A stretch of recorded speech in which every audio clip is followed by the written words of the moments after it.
Yo, it's boy Marcus and Morsi back with another video. Today we're going to be talking about paying to win and just how paying to win works in gaming nowadays.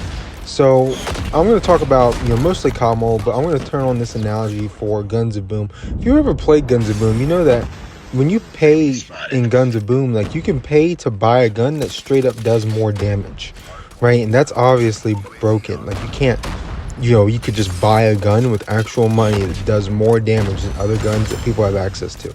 Now, COD Mobile doesn't have necessarily that problem, but it's close enough to it to where it's comparable. Because in COD Mobile, we have mythic guns, and mythic guns give you a free red dot, essentially, right? Every single mythic has a much better red dot than the base version of, the gun. So as you see here, I'm using the XM4. It's got a beautiful red dot. Like it looks great. It's like a free attachment. And getting that free attachment will allow you to use another attachment on, a barrel, which adds damage range, or magazine, so you have more bullets, a grip, so you ADS faster. So it's strange that this is so, like the pay to win thing being so commonly found in mobile games nowadays. You would think it wouldn't be that way, but it just kind of is what it is, right? I think we've seen that, COD Mobile pay to win rise is really just, it's absurd. It's kind of bad. Like it's actually pretty crazy. Nobody really talks about this because I think, the skins are awesome, right? The skins are really cool. This XM4 looks amazing. The inspec's great. Look at the reload. It does look awesome, and it's an awesome gun.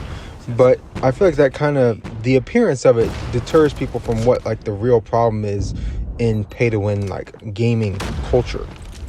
So for people who have the money to just pay to win and buy every skin, that's awesome. Good for you guys.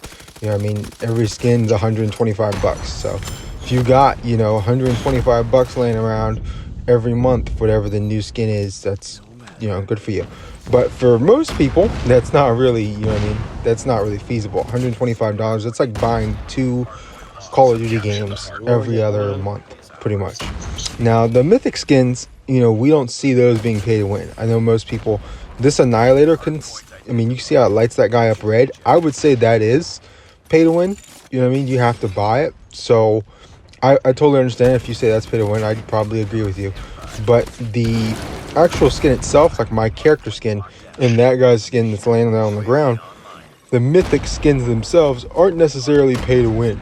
Like they're actually a lot easier to see than a normal skin. So I feel like there's a degree of which like some things are and are not pay to win. There are a lot of other skins, like the Artery one that you can buy. That one's definitely like, she's literally like a skinnier character. The Rose skin for a while there was like, man, it's like almost hard to see him, especially if you played on console. The Rose skin was like impossible to see in a dark corner. So it's pretty strange to have this kind of pay to win thing. And it's always been around, for pretty much since microtransactions became a thing, like 2013-ish. I always think of Advanced Warfare. It's been like a pretty rough go in terms of like how things have changed with microtransactions, and gaming has become more like, oh wait, we can make people pay for stuff to get better weaponry, and then when they pay for it, like, that will make more money off of that because people are going to keep buying it.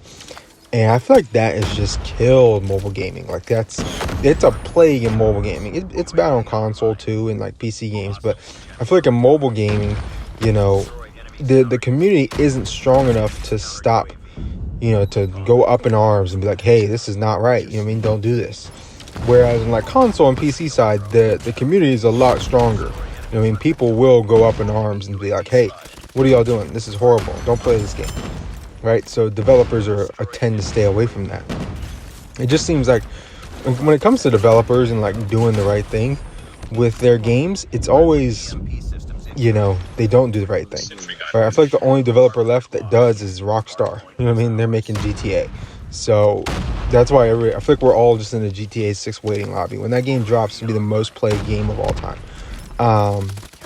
So I'm interested to see, what the future of like COD Mobile is, because I got a feeling like I wouldn't be surprised if they decided, let's add in a rarity above mythic, like a $500 skin that does everything, everything you could possibly want and is as broken as it could possibly be, you know, we're going to add that into the game. It wouldn't surprise me if that's what they did, you know, just because that's the direction that this game is headed. So I don't know. Let me know your thoughts in the comment section down below. What do you think about paying to win? Are you a pay to win player? Are you a free to play player?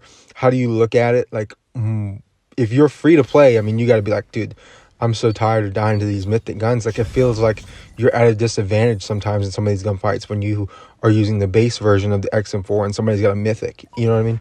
So I just kind of wanted to know some public discourse and how other people feel about like free to play versus pay to win and how bad pay to win can be. Thank you guys for watching. Like, comment, subscribe, turn on post notifications if you want to. It's been your boy Marcus Morcini. I'm out. Peace.